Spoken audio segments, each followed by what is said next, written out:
तो इसकी सॉल्यूशंस करेंगे अभी हम। एग्जाम कैसा गया कमेंट कीजिए सारे बच्चे।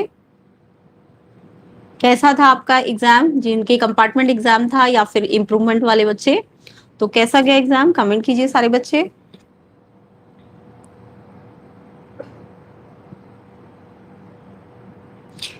इजी था, हार्ड था? तो इसका सोल्यूशन करने जा रहे हैं अभी हम। वीडियो को शेयर एंड लाइक कर देना जल्दी से। तो देखिए 65 सेट जिनका भी कोड था वो अपने आंसर चेक कर सकते हैं। तो मैथ्स का ये क्वेश्चन पेपर है।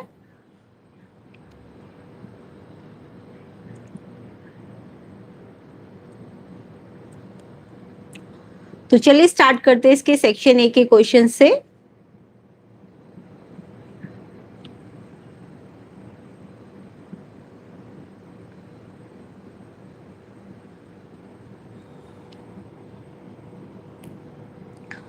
तो फर्स्ट क्वेश्चन था, फंक्शन दिया हुआ था आपको minus modulus x plus 1 plus 5। आपको बोला था कौन सा स्टेटमेंट ट्रू है। तो बहुत ही सिंपल क्वेश्चन था। आपको पहले इस फंक्शन के लिए ना मैक्सिमम निकाल के देखना है एंड देन देखना है कि मैक्सिमम किस वैल्यू एक्स पे आ रहा है। तो कमेंट कीजिए आंसर क्या करके आया, मैं इसको जल्दी से बता देती हूँ कैसे करना था आपको ये क्वेश्चन। तो देखिए सेक्शन ए का फर्स्ट क्वेश्चन, आपको पता है कोई भी मॉडुलस फंक्शन के लिए जो उसका रेंज होता है वो होता है greater than and equal to 0, but वो नेगेटिव में था तो इसलिए वो लेस देन 0 हो जाएगा। ओके, तो एंड साथ में +5 था तो इस साइड +5 लो। तो ये जो पूरा फंक्शन है वो क्या आ रहा है, greater than and equal to 5, यानी कि उसका मैक्सिमम आपका 5 आ रहा था। और ये मैक्सिमम 5 तभी हो सकता है जब ये x+1 जो मॉडुलस के अंदर है वो 0 होना चाहिए था। तो x की वैल्यू -1 आनी थी इसमें। तो मैक्सिमम 5 x -1 पे, तो बी ऑप्शन इसका करेक्ट आंसर था। कमेंट कीजिए सारे बच्चे किस किस बच्चे ने ऑप्शन बी पे टिक किया है। फर्स्ट क्वेश्चन का आंसर, क्वेश्चन का बी ऑप्शन आंसर है। तो आई होप सबने बी पे ही टिक किया होगा, कमेंट कर देना सारे बच्चे। चलिए नेक्स्ट क्वेश्चन को देखते हैं। नेक्स्ट क्वेश्चन देखिए, second question, if function modulus X upon X, ये सिग्नम फंक्शन होता है, x not equal to 0 and x 0 पे ये 0 होता है। तो आपको पता है कोई भी सिग्नम फंक्शन अगर x लेस देन 0 लेते हो तो वो -1 रिजल्ट देगा, एंड अगर x ग्रेटर देन 0 लेते हो तो वो +1 रिजल्ट देगा। यानी कि उसकी left hand limit right hand limit के इक्वल नहीं होती है x 0 पे। तो यानी कि आपको बोला था क्वेश्चन में कौन सा स्टेटमेंट नॉट करेक्ट है, यानी कि अगर उसकी लेफ्ट और राइट हैंड लिमिट इक्वल नहीं है तो वो कॉन्टिन्यूस नहीं है, वो डिसकॉन्टिन्यूस है। तो यहाँ पे f is continuous x less than 0 पे, यस वो -1 देगा x लेस देन 0 पे, ये करेक्ट है। f is continuous for every x related to r, no ये इनकरेक्ट है। ये फॉर ऑल रियल ये डिसकॉन्टिन्यूस होगा, वो मैं आपको बता चुकी हूँ। ग्रेटर देन 0 पे ये 1 रिजल्ट देता है तो कॉन्टिन्यूस होगा। ग्रेटर देन 0 पे भी कॉन्टिन्यूस है, लेस देन 0 पे भी कॉन्टिन्यूस है, लेकिन x for all real number ये डिसकॉन्टिन्यूस होता है। तो ऑप्शन बी आपका इनकरेक्ट है। तो इनकरेक्ट वाला पूछा था, नॉट ट्रू वाला, तो ऑप्शन बी इसका करेक्ट आंसर है। तो ऑप्शन बी किस किस बच्चे ने टिक किया है, बिल्कुल करेक्ट है। तो सिग्नम फंक्शन के लिए सबको पता है लेफ्ट हैंड लिमिट यानी लेस देन 0 पे ये -1 होता है, कॉन्टिन्यूस होता है। ग्रेटर देन 0 पे देखो तो ये +1 रिजल्ट देता है, तो ये भी कॉन्टिन्यूस है। बट ये इक्वल नहीं है लेफ्ट और राइट, इसलिए ये डिसकॉन्टिन्यूस फंक्शन है x इक्वल टू 0 पे। इसका मतलब इनकरेक्ट वाला आपका ऑप्शन बी हो जाएगा। तो आई होप सबको सबका आंसर यही आया होगा। कमेंट कर देना सारे बच्चे कि आंसर ये है कि नहीं। और एग्जाम कैसा था ये भी कमेंट कीजिए, इजी था कि हार्ड था।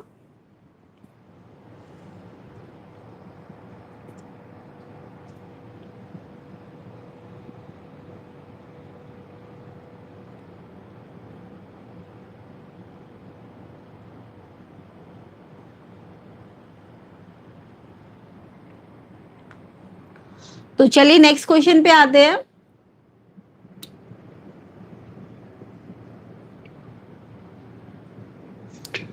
तो सेकंड का आंसर इनकरेक्ट ऑप्शन बी है, ठीक है।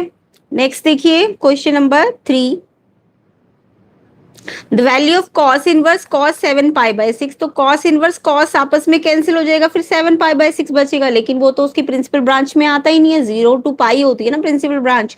तो 7π/6 तो प्रिंसिपल ब्रांच पे नहीं आ रहा, तो आपको 7π/6 को पहले सॉल्व करना पड़ेगा, वो वैल्यू लानी है जो प्रिंसिपल ब्रांच के अंदर आनी है। तो कमेंट कीजिए इसका आंसर क्या करके आए हो। तो अभी मैंने बताया 7 पाई/6 जो है वो पाई से ज्यादा है ना। तो अगर वो पाई से ज्यादा है यानी कि वो इस प्रिंसिपल ब्रांच पे लाई नहीं करेगा, तो आपको cos 7 पाई/6 को पहले सॉल्व करना है।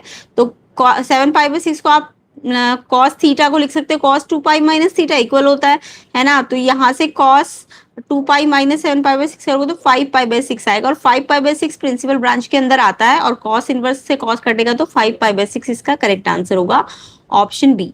तो ऑप्शन बी इसका करेक्ट आंसर है। नेक्स्ट क्वेश्चन 4 देखिए। फोर्थ क्वेश्चन है, डिटर्मिनेंट है, तो डिटर्मिनेंट को पहले इसे सॉल्व करो एंड देन इस डिटर्मिनेंट को सॉल्व करो, एंड आपको एक्स फाइंड करना था। तो इसका आंसर मैं बता देती हूँ, आंसर आएगा आपका,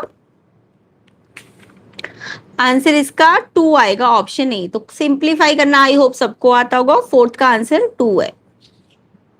तो यहाँ पे कुछ नहीं करना था, डिटर्मिनेंट को खोलना था। ये 2 × 2 है तो इसको इससे मल्टीप्लाई, इसको इससे, एंड इसको भी 1 3 एंड 3 5 15, एंड ये -12 आ जाएगा। देन आपको ये सॉल्व करनी थी लीनियर, तो x2 आएगा, ऑप्शन ए आंसर है। तो आई होप सबको ये क्वेश्चन तो आता ही होगा, सिंपल सा क्वेश्चन था। नेक्स्ट क्वेश्चन पे आते हैं।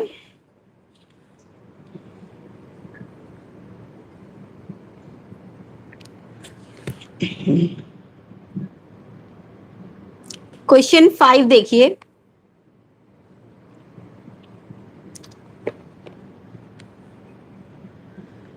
क्वेश्चन 5 है, इफ ए स्क्वायर मैट्रिक्स है which of the following is not true. तो यहाँ पे आपको बोला कौन सा ट्रू नहीं है, तो आपको चेक करना था इन इन सब चारों के लिए सिमेट्रिक और स्क्यू सिमेट्रिक की कंडीशन। तो मैंने एक एक करके सारे सॉल्व किए, बाकी आपको बोला नॉट ट्रू वाला, तो नॉट ट्रू वाला आंसर बता देती हूँ मैं। आंसर है इसका ऑप्शन सी कि ये आपका स्क्यू नहीं आएगा, ये आपका सिमेट्रिक मैट्रिक्स आएगा।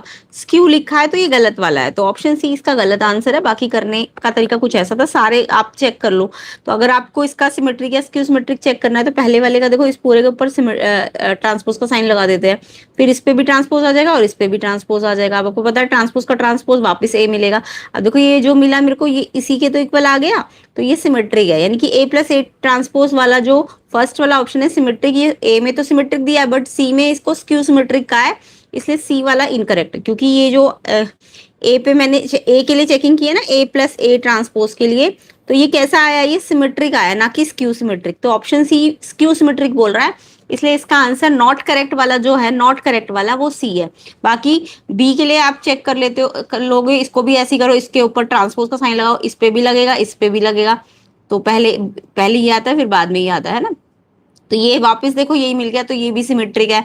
एंड लास्ट वाला भी देखो, ये वाला ना नेगेटिव मिल रहा है, तो ये स्क्यू सिमेट्रिक है। तो बी वाला भी करेक्ट है, डी वाला भी करेक्ट है, सी वाला स्क्यू बोल रहा है जबकि वो सिमेट्रिक आ रहा है, इसलिए ये वाला गलत है। ऑप्शन सी इसका करेक्ट आंसर है। तो यानी कि फिफ्थ का आंसर क्या है, ऑप्शन सी, क्योंकि इनकरेक्ट वाला पूछा था आपसे। ठीक है, नेक्स्ट है ए आपको गिवन है, सेटिस्फाई ए ट्रांसपोज प्लस ए आई है वाई थीटा। तो बहुत ही सिंपल क्वेश्चन था, थीटा इसका आएगा आपका π/3, ऑप्शन बी आंसर है इसका। तो करना कुछ ऐसा था, ए ट्रांसपोज पहले आप निकाल लेते, फिर इसको ऐड करते, और ऐड करते तो ये 2 cos theta, and identity function के इक्वल करो 2 cos थीटा 1, तो cos थीटा हाफ, तो cos थीटा cos π/3, थीटा आ जाएगा π/3। ऑप्शन पता ही चल गया होगा क्या आएगा इसका आंसर, बी ऑप्शन इसका आंसर है। नेक्स्ट क्वेश्चन देखो, ये भी बहुत ही सिंपल सा है, tan inverse √3 minus sec inverse -2 को फाइंड करना था, किसके इक्वल है। तो इसमें आपका tan इनवर्स √3 तो सबको पता है कितना होता है, π/3 होता है ना। एंड sec इनवर्स -2 दिया है तो इसको सॉल्व करना पड़ेगा आपको। तो ये तो आ गया π/3 sec इनवर्स -2। इसको देखो sec इनवर्स माइनस थीटा जब हो ना, तो इसे आप pi minus sec inverse theta लिख सकते हो, या आइडेंटिटी होती है sec इनवर्स माइनस थीटा की, pi minus sec inverse theta होती है। तो यहाँ पे पाई माइनस sec इनवर्स 2 को सॉल्व करो, ये cos इनवर्स ये हाफ sec किसका होता है, cos का रेसिप्रोकल होता है ना, 2 का मतलब π/3 है ना, वैसे भी वैल्यू याद कर लेना। तो पाई माइनस π/3 2π/3, तो अब आपको π/3 और 2π/3 को लास्ट में माइनस भी करना था, तो π/3 माइनस में आएगा इसका आंसर, ऑप्शन बी करेक्ट है। तो ऑप्शन बी किस किस ने किया, क्वेश्चन नंबर 7 का बिल्कुल करेक्ट है। कमेंट कीजिए सारे बच्चे किस किस के कितने करेक्ट है क्वेश्चंस। तो इसका आंसर बी ऑप्शन है, -π/3।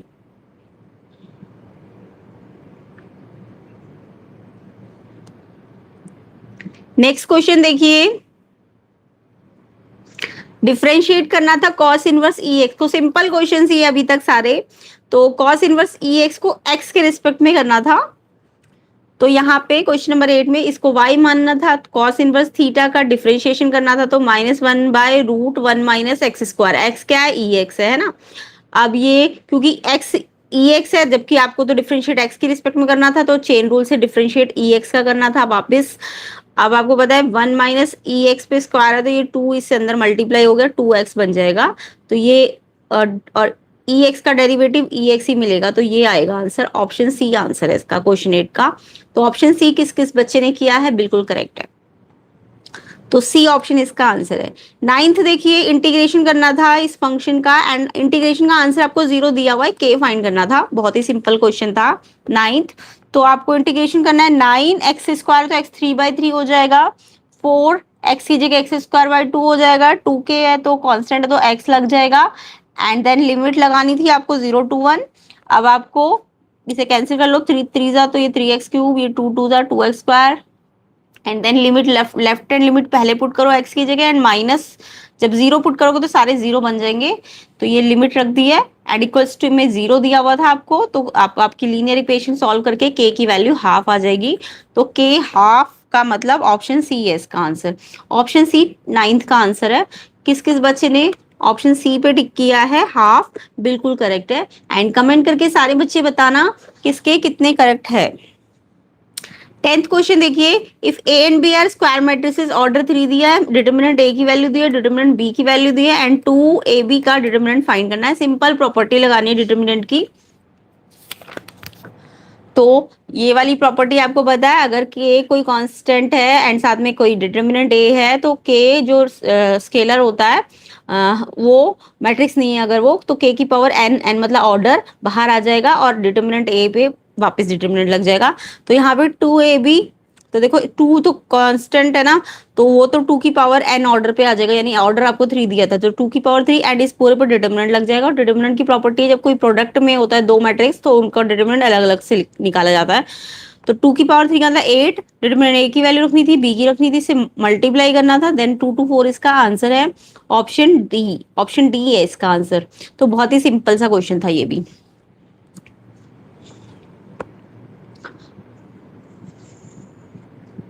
नेक्स्ट क्वेश्चन देखिए, if the rate of change of the area of a circle equal है rate of change of its diameter then its radius. तो इसका आंसर बताइए कमेंट करके जल्दी से। तो आपको बोला था रेट चेंज एरिया का, रेट चेंज बोले तो dt की रिस्पेक्ट में करना था आपको, एंड इक्वल है रेट चेंज ऑफ डायमीटर के, तो आपको रेडियस निकालना था। तो बहुत ही सिंपल क्वेश्चन था। एरिया का rate change da/dt and diameter का rate change d/dt of d capital. अब एरिया होता है πr², डायमीटर होता है 2r। अब आपको दिख रहा है πr² जब d/dt करोगे तो 2πr, और r की जगह dr/dt आ जाएगा, एंड यहाँ 2r का 2 करोगे, और क्योंकि r की रिस्पेक्ट में नहीं करना, t की रिस्पेक्ट में करना, dr/dt कैंसिल हो जाएगा।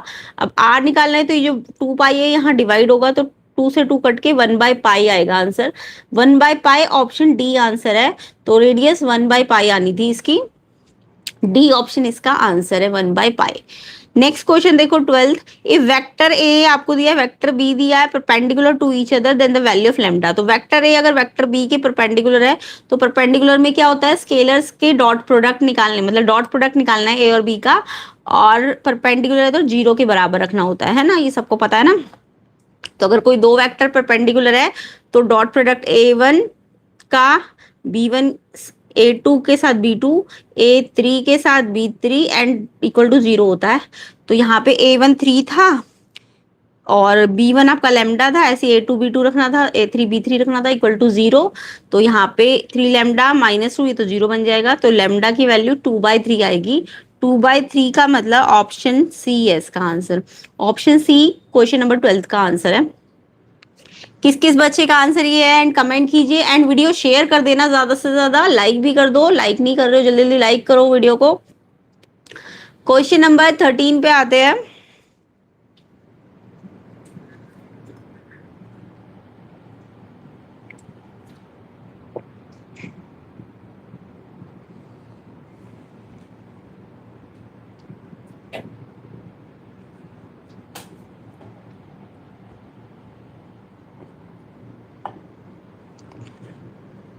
इंटीग्रेशन निकालना है sine log X plus cos log X DX के रिस्पेक्ट में। तो यहाँ पे थोड़ा सा पहले आपको कुछ सब्स्टिट्यूशन लगानी है। लॉग एक्स को ना आप टी मान लो और फिर डीएक्स को डीटी की फॉर्म में ले आना था।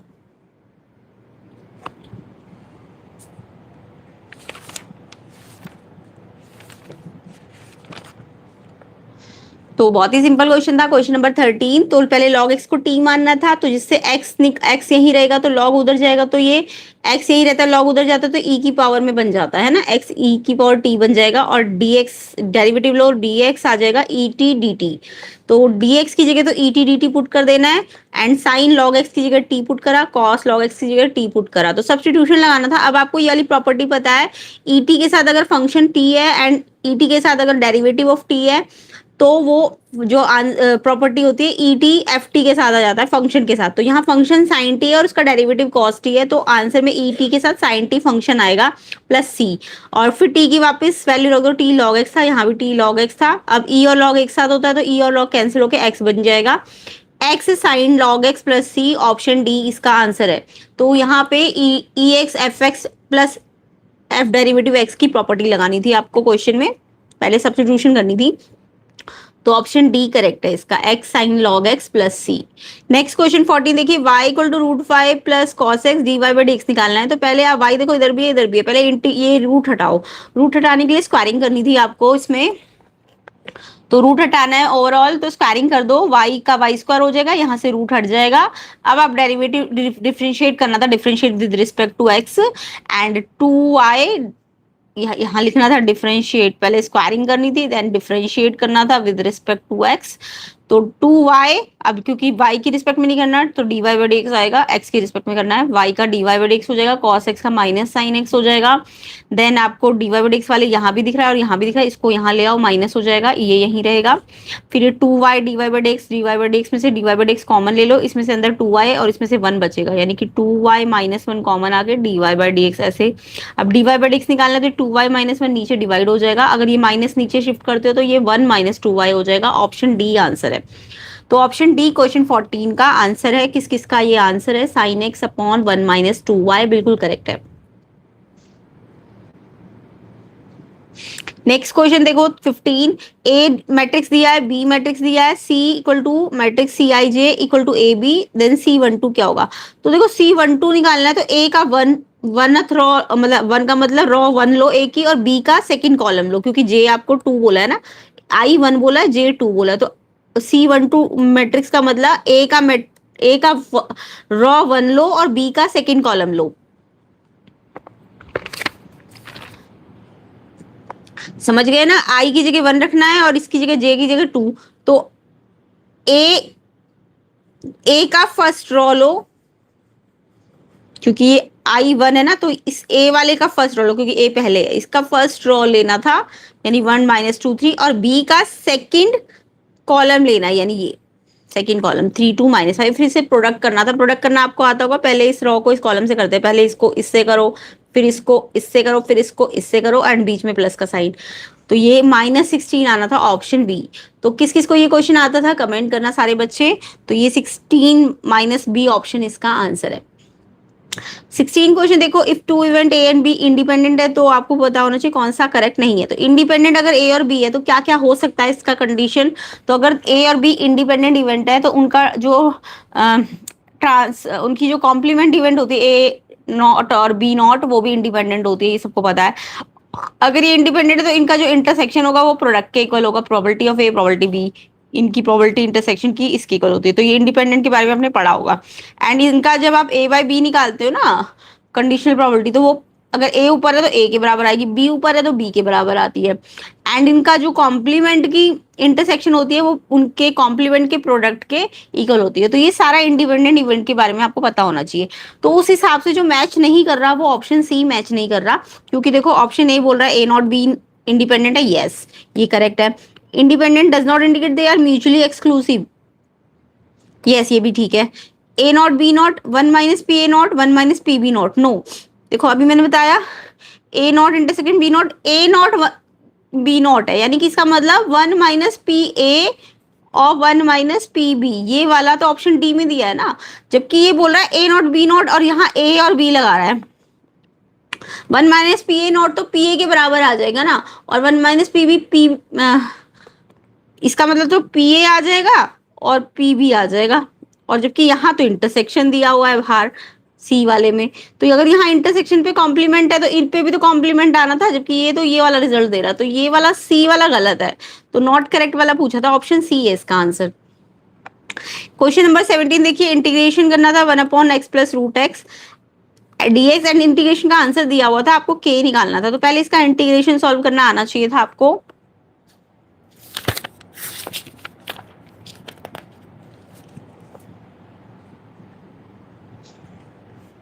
तो यहाँ पे थोड़ा सा इंटीग्रेशन के लिए आपको सब्स्टिट्यूशन लगानी थी, पहले √x को आप t मान लोगे, तो यहाँ से रूट हटेगा तो स्क्वायरिंग हो जाएगी ना, x यहीं रहेगा, ये रूट वहां जाकर टी स्क्वायर बन जाएगा, स्क्वायरिंग बोथ साइड यानी x टी स्क्वायर।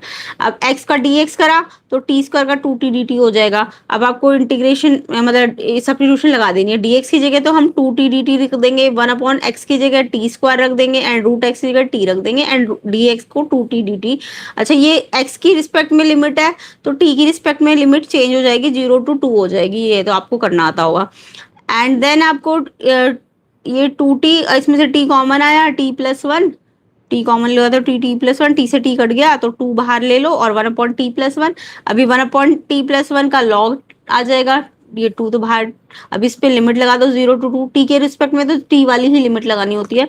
अब ये 2 पहले अपर लिमिट लगाई, t की जगह 2+1 एंड फिर माइनस लोअर लिमिट लगाओ 0+1 एंड log 3 माइनस log 1, अब आपको पता है log 1 तो 0 होता है तो 2 log 3 आ जाएगा एंड ये इसके इक्वल रखना था, तो यहाँ से अगर कंपेयर करो तो log 3 तो दोनों में से तो k की वैल्यू 2 आ जाएगी, ऑप्शन डी आंसर है इसका। तो इसका आंसर आपका ऑप्शन डी है, 2 आंसर है इसका। तो किस किस बच्चे का आंसर 2 आया है, बिल्कुल करेक्ट है। क्वेश्चन 17 का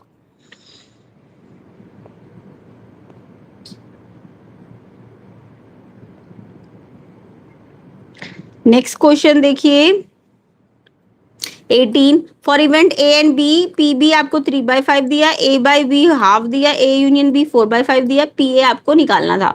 तो बहुत ही सिंपल था, A and B, P B दिया है, A by B conditional probability का फॉर्मूला लगा दो।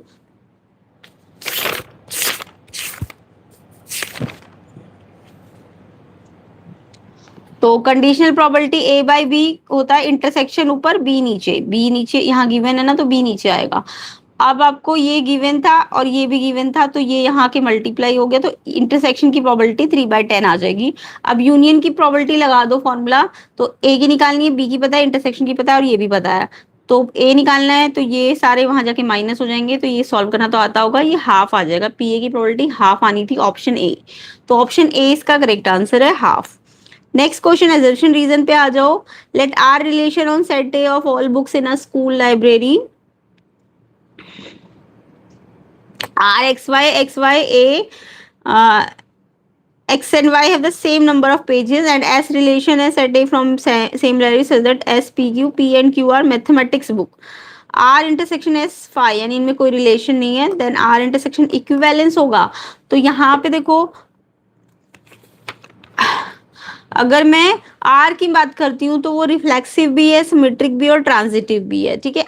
R रिलेशन क्योंकि वो सेम नंबर ऑफ पेजेस के लिए, तो एक्स एक्स सेम ही होगा, एक्स वाई सेम है तो वाई एक्स भी सेम ही होगा, है ना, यानी वो ट्रांजिटिव भी है, रिफ्लेक्सिव भी है, सिमेट्रिक भी है ये R वाला, तो ये तो इक्विवेलेंस है, ठीक है। बट S की बात करते हैं तो S में देखो PQ में अगर बोला है कि मैथमेटिक्स बुक है, P and Q are mathematics books, तो लेकिन इन्होंने बोला है R और S में कुछ कॉमन नहीं है, है ना, तो P की बात करूं मैं तो P जो है मेरा S में नहीं आएगा। अगर इसका इंटरसेक्शन निकाल रही हूं तो ये तो बोल रहा है सेम पेजेस, तो P और Q में वो सेम नहीं बन रहा ना, तो ये S जो आ रहा है मेरा रिफ्लेक्सिव नहीं आ रहा है, तो यानी कि R इंटरसेक्शन S भी इक्विवेलेंस नहीं होगा, क्योंकि R तो मेरा इक्विवेलेंस है बट S इक्विवेलेंस नहीं है, तो यानी कि वो एक दोनों का इंटरसेक्शन इक्विवेलेंस नहीं होगा, तो एजर्शन गलत है, बट रीजन ठीक है कि intersection of two equivalence relation जो है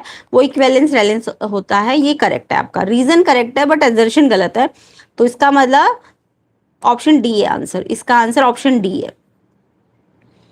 नेक्स्ट देखो क्वेश्चन 20, एजर्शन है point this this this are collinear, collinear के लिए आप इनके रेशो निकाल लो, 6/16 -7/-19।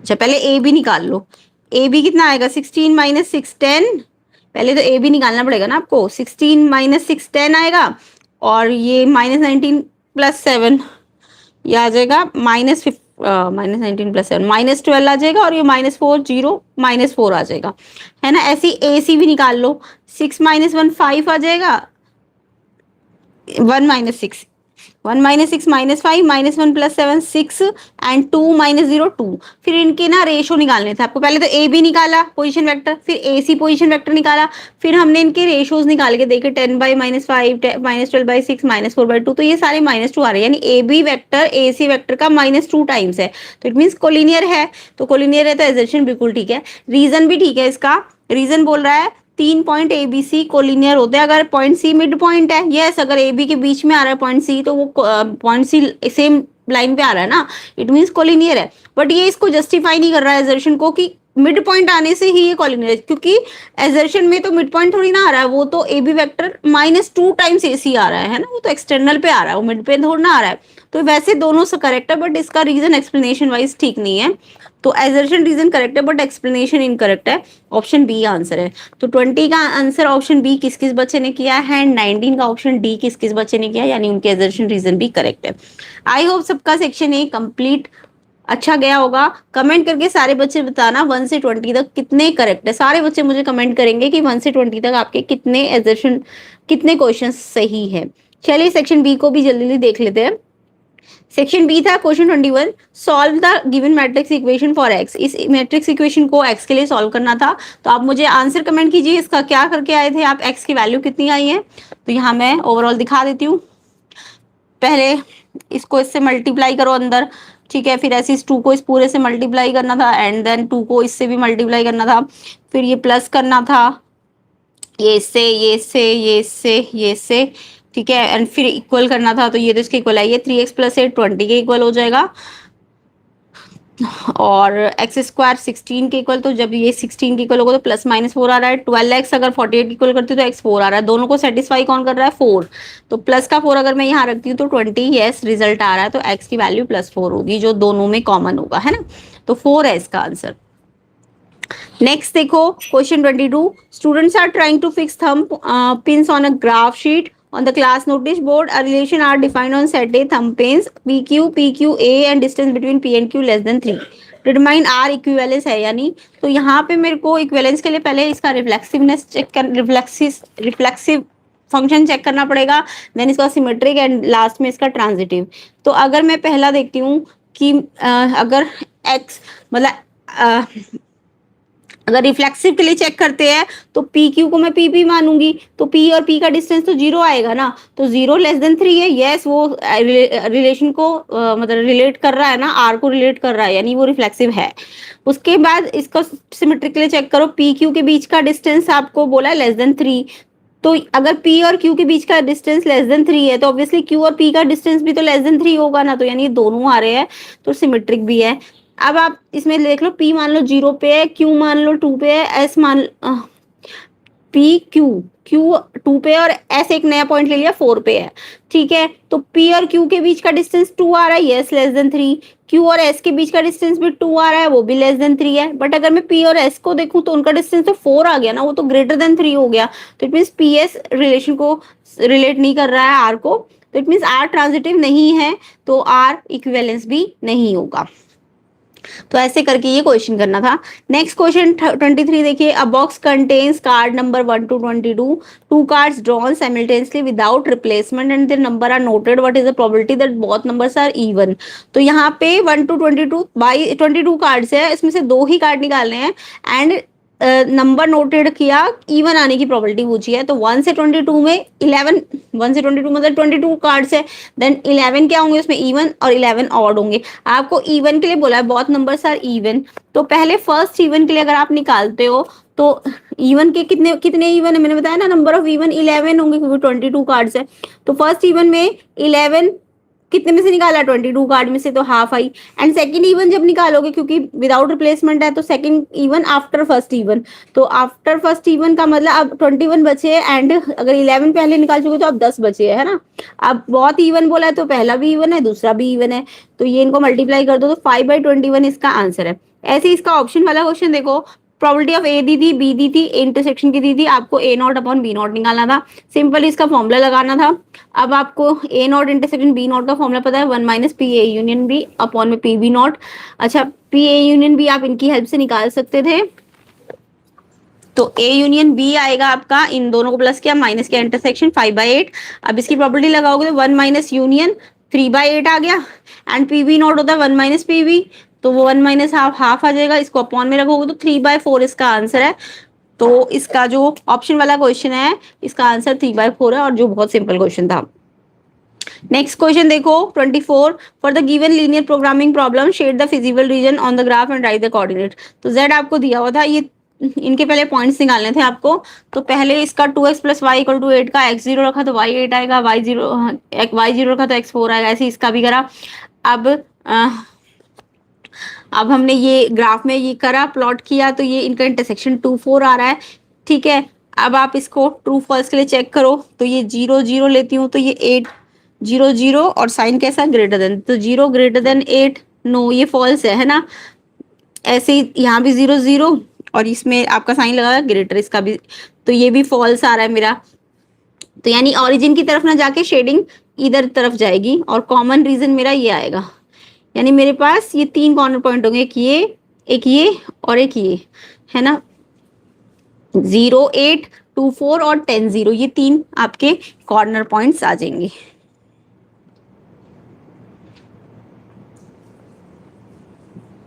नेक्स्ट क्वेश्चन 25 देख लीजिए, determine A and B if F X continuous function है, वेयर एफ एक्स दिया 2x <3 पे, A X plus B 3 to 5 पे एंड 5 > 5 पे, तो आप x <3 पे चेक करो, और मतलब यहाँ <3 पे तो आपको ये चीज इसके इक्वल रखनी है, एंड <5 के लिए आपको ये चीज 5 के इक्वल करनी है ना। जब 3 पे करोगे तो 3 लेस पे 2 है, एंड 3 ग्रेटर पे ये है, तो 3 ग्रेटर पे आ जाएगा आपका, पहले हमने इसको राइट हैंड लिमिट पे रखा, तो 5 से ग्रेटर पे 5a + b हो जाएगा, एंड इक्वल टू 5 पे कितना है 5 है ना। सेम ऐसी लेफ्ट हैंड लिमिट x = 3 पे रखना था आपको, ये x = 5 पे रखना, तो 3 से लेस पे 3a + b, एंड 3 से ग्रेटर पे ये है, और 3 से लेस पे 2 है दिया हुआ है। अब इन दोनों को आपको एलिमिनेशन से सॉल्व करना था, तो यहाँ से 2a 3 आ जाएगा, a की वैल्यू 3/2 आ जाएगी, एंड b की वैल्यू -5/2 आ जाएगी, तो ये इसके आंसर्स है। बाकी स्टेप वाइज पूरा करना था इस क्वेश्चन को। देन और ऑप्शन वाला 2y³ + y 2x शो करना था, डबल डेरिवेटिव इसके इक्वल है, तो बहुत ही सिंपल सा क्वेश्चन था। पहले आपको सिंगल डेरिवेटिव निकालना है, यानी dy/dx दोनों साइड ले लो, तो इसका dy/dx करो x के रिस्पेक्ट में, तो 2 3 6 y² एंड dy/dx, क्योंकि y नहीं है, y का फिर से करो dy/dx, 2x का करो 2, एंड dy/dx कॉमन ले लो, तो 6y² + 1 वो नीचे डिवाइड हो जाएगा, एंड इसको आप 2 इसको ऊपर लाते तो पावर माइनस में लग जाएगी। अब डबल डेरिवेटिव कर लो, माइनस जब 1/- में होती है पावर, तो -2 ये एक पावर में और बढ़ जाता है ना, जैसे आपको पता है 1/x है, तो -1/x² हो जाता है इसका डिफरेंशिएशन, तो 1 वहां पे क्या है 2/6y² + 1, तो ये -2 हो जाएगा, और इसकी एक पावर और बढ़ जाएगी, ठीक है। एंड साथ में डबल डेरिवेटिव कर रहे हो, तो मेरा 6y² का फिर से डेरिवेटिव होगा, वो आएगा 12y, इसका ये जो अंदर है ना 6y², इसका 12y, एंड साथ में dy/dx हो जाएगा, चेन रूल। देन इसको इससे मल्टीप्लाई किया, इसके बाद dy बाई डी जो हमने वहां से पहले निकाला था, कितना आया था dy बाई डी हमारा, स्टार्टिंग में निकाला था ना dy बाई डी इतना, तो इसको वापस dy बाई डी को सब्स्टिट्यूट कर दिया यहाँ पे, अब इससे इसको अंदर मल्टीप्लाई किया तो जो हमें लाना था प्रूव हो जाएगा। तो इस तरीके से ये प्रूव वाला क्वेश्चन करना था।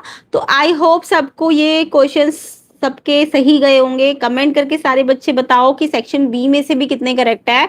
नेक्स्ट पार्ट में हम इसका सेक्शन सी कवर करेंगे, सेक्शन सी के क्वेश्चंस भी हम नेक्स्ट पार्ट में कवर कर लेंगे, जिसके लिए आपको वीडियो से ज्यादा शेयर करना है, वीडियो को लाइक करना है, एंड चैनल में नए हो तो चैनल को सब्सक्राइब भी करना है। एंड एग्जाम कैसा गया कमेंट करना सारे बच्चे। ये सारे क्वेश्चंस के आंसर हम इसके नेक्स्ट पार्ट वाली वीडियो में करेंगे, सेक्शन डी के क्वेश्चंस को भी कर लेंगे।